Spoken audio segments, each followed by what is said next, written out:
I am the Tofu Golem. Please enjoy the video. You start by confirming firmware and driver parity so you know what's controlling the mic signal.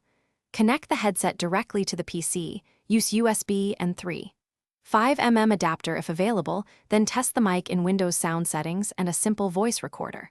Once done, visually inspect the cable, connectors, and inline mute. A loose 3.5mm plug or bent pin often causes failure.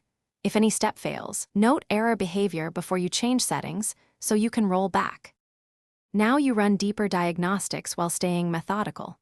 Open Sound Control Panel and set the HyperX mic as default device and default communication device.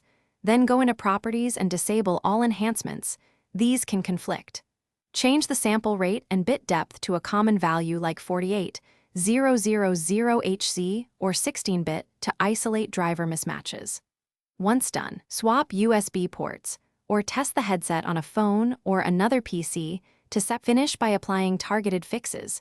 Reinstall HyperX Ingenuity and the PC audio drivers, then reboot. You want a clean driver stack.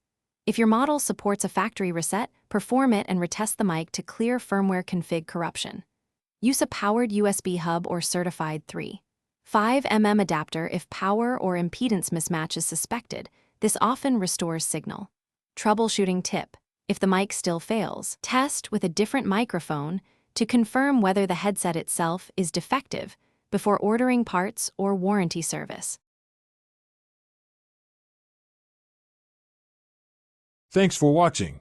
Consider subscribing if we helped you today.